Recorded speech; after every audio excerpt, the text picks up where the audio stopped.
What's going on, guys? My name's Eclihpse, and today we will be going over a brand new leak for a new Clash Royale update. So in today's video, we're going to be talking about special shop offers, new cards, new skins, new challenges, new arenas, and even more. Now, all of these leaks are coming from Reddit, and everything mentioned in this video was actually found in the game's code. So there's a good chance that a lot of this may be coming out in the future. However, since these are leaks, please do keep in mind that at this point it is all just speculation. Now, I do have one tiny disclaimer, and that is a few YouTubers have posted this already, so if I seem late to the bandwagon, it's just that I wasn't sure if this was okay with Supercell because their copyright policy is a bit sketchy at times, but I'm pretty sure I got the green light and I think we are good to go. Now, if you're new to my channel, please feel free to hit that subscription button down below, because once we hit 1 mil, we are going to be using that face cam. So with all of that taken care of, let's begin. So the first leak is rather small, but this is coming to special shop offers, and essentially at Arena 1 you're going to get a starter pack, and this will cost you 99 cents, but if you choose to buy it, you'll get a magical chest and 80 gems. And then at Arena 2 there's another starter pack, and this is essentially the same exact thing, 99 cents, a magical chest, and you get 80 gems as well. So that's not too interesting, but let's move on over to the cool stuff, and this is new cards. So the first bullet point says there's a hint to a new legendary bat spawner called the Nest. So we've been waiting for a legendary building for quite some time, and I feel like this is long overdue. Also, bats alone aren't too overpowered, so I'm actually kind of excited for this to potentially get added in the future. Now, after that, it says in the game's code there's a new common building, but the name currently says not in use 21, and the stats of the common building are the same as the King Tower. So essentially there's a new common building coming, but all of like the stats and name are just placeholders at the moment, so we don't really know any information regarding that. Now, next up, there was a reference to the card Anti-Builders, Hunter, and Gift Pony. I have no idea what any three of those are, but they all do sound kind of funny. As far as the Gift Pony goes, though, I'm really curious on what that is, because I picture some really bright horse, something like My Little Pony, but I have full faith in Supercell that if they add any of these, they're definitely gonna be amazing.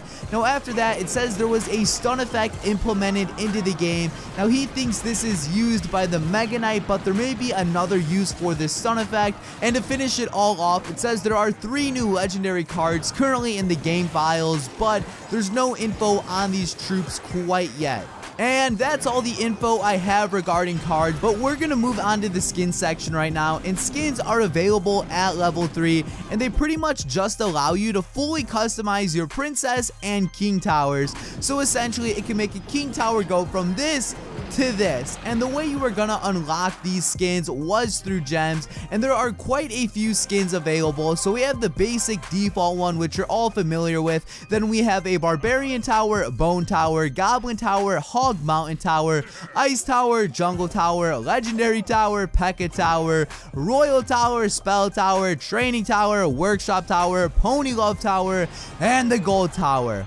Holy crap, that's a lot of towers. But there's pretty much a skin for each arena, and I'm gonna try to find as many pictures as possible. Unfortunately, I'm not allowed to show footage or actual gameplay of these in action, but if I do come across a good amount of screenshots, I'm gonna be sure to throw all of those up right now. But please do keep in mind, I'm not sure how much of those I actually have proof of, but please do keep in mind I may not have footage of all of those skins available. But we're now gonna move on to the next section, and this is coming to challenges. So in challenges, you will be able to win skins, and that's assuming that skins are gonna be coming out. So I'm not too sure if you get a skin from like a 12-win chest, or maybe you just get a skin for participating. I'm not really too sure how any of that works. And then it mentions a special challenge called the Gold Rush challenges, and if you win this, it'll give you the Princess Gold skin. And then finally, it says Team versus Enemy challenge, and I don't really know what that is yet, but it's kind of leading on into the next section of the video,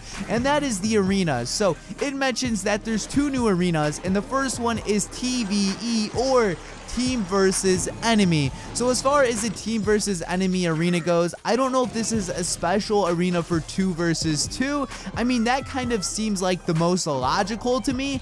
And then after that, we have a PvE arena, and PvE is either player versus environment or player versus enemy. I've seen this kind of go both ways, but I'm pretty sure the two things I just mentioned are a new regular arena and then a special arena for 2 versus 2. Now going back to PvE, and I'm pretty sure that's player versus enemy, but it mentions stuff about puzzles and bosses, and then it says in these 2 new arenas you face multiple waves of enemies. So maybe you just kind of keep on defending waves and see how far you can go, or maybe you and a teammate defend waves of troops and just see how long you can protect your king towers. And as far as this goes, this sounds super awesome and super amazing. If Supercell decided to add just like more to Clash Royale than just battling, I can picture this game lasting so much longer. Like Clash Royale, it's gonna be beautiful by the time all this stuff comes out.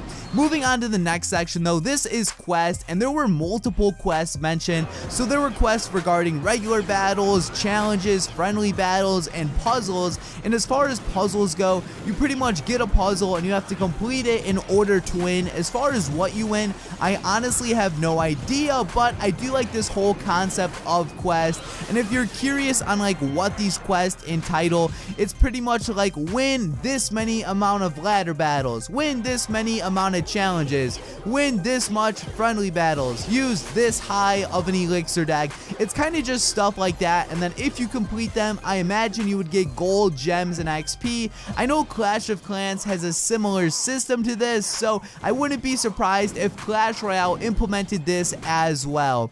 Now, we are now moving on to the final section of the video, and this is the miscellaneous section. So a lot of these aren't too exciting, but it says Clash Royale now runs better on low-end devices. Then it says if you're in a battle and you're dragging a card around for 20 seconds without releasing it, it will automatically deselect the card. Then it says there was a mention to Royal boxes. I have no idea what that even means. It kind of reminds me of like the Royal News tab and your inbox, so I assume it'll have some correlation with that. And then it says improved draft challenges with more choices, and then in parentheses it says and better choices. So I guess that means we'll see more cards appear throughout the draft challenge. And then to finish it all off, it says some minor adjustment to the drop rate of some cards. So I guess some cards weren't appearing as often, or maybe they were appearing too much. So Supercell just fixed that, and they said this was very minor, so it's nothing really significant. But guys, like I said, that's everything I have for today's video. Hopefully you all enjoyed it. But guys, this has been Eclipse. Thank you all for watching, and peace out.